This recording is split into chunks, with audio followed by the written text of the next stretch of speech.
Hello, my name is Kirsten Day, and today I'm going to be talking to you about snowboarding.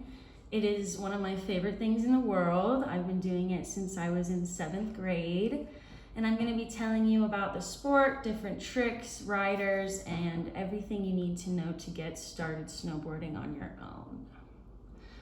So, snowboarding originated in 1965 by Sherman Poppin. He attached two skis together and originally called it the Snurfer.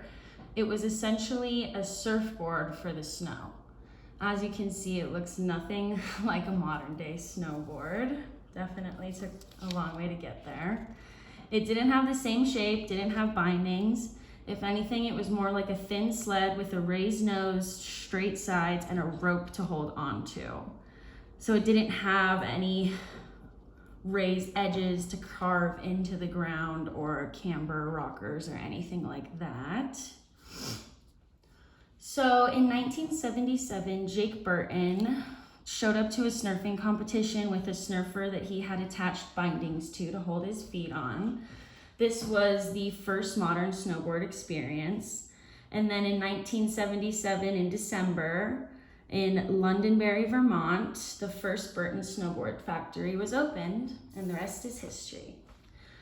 So when it comes to tricks, there are many different options on a snowboard. These include ollies, butters, Indian melon grabs, tail and nose presses, and here's a few examples of these tricks in these photos.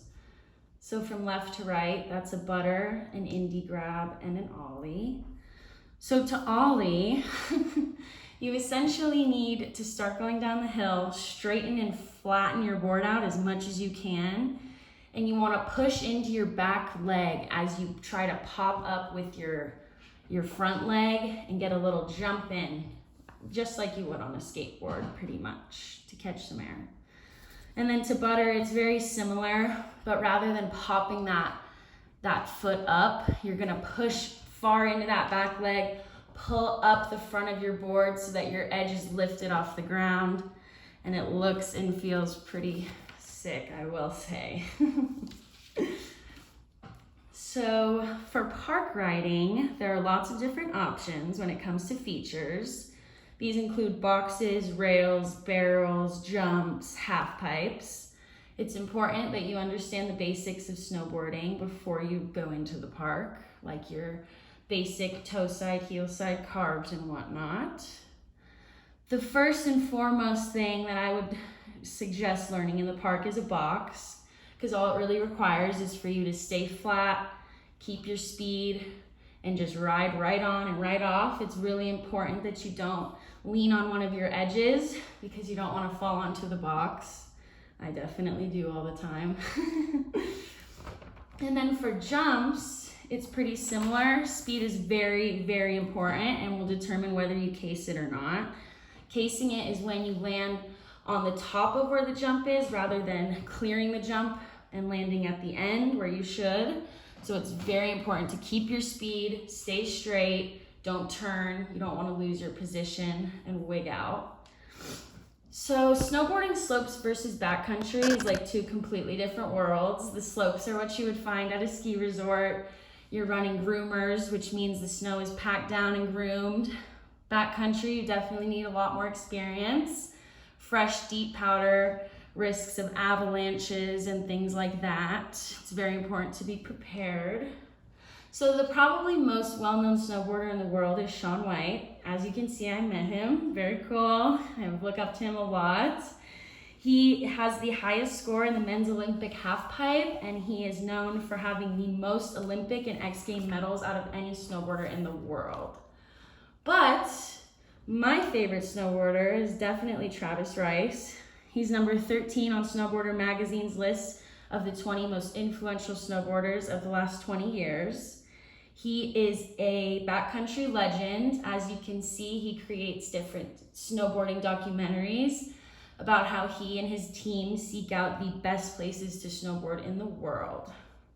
And then Mark McMorris is known for one of the best comeback stories there is.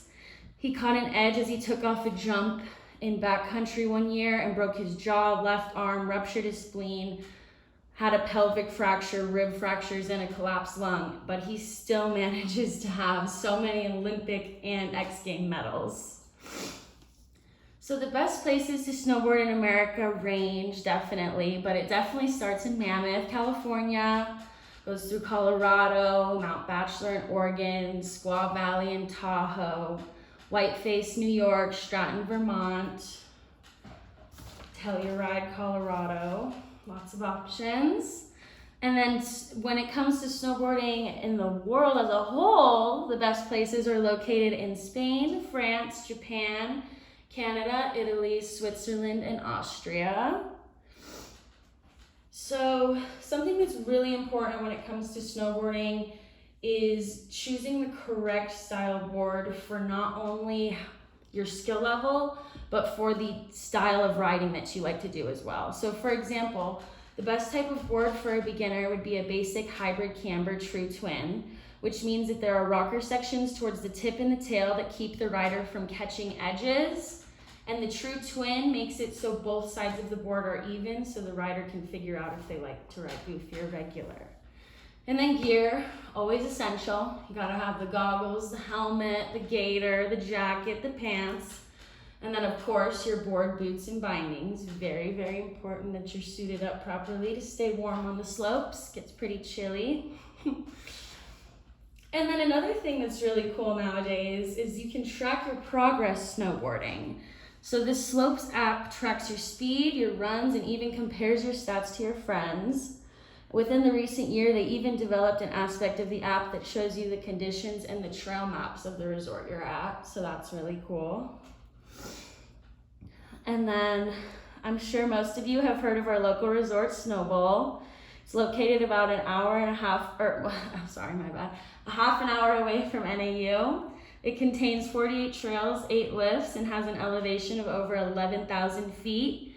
They also have the only gondola in Arizona, which is definitely the best run up there nowadays. So thank you for listening to my presentation. I hope that I got you eager to try snowboarding, and yeah, thank you.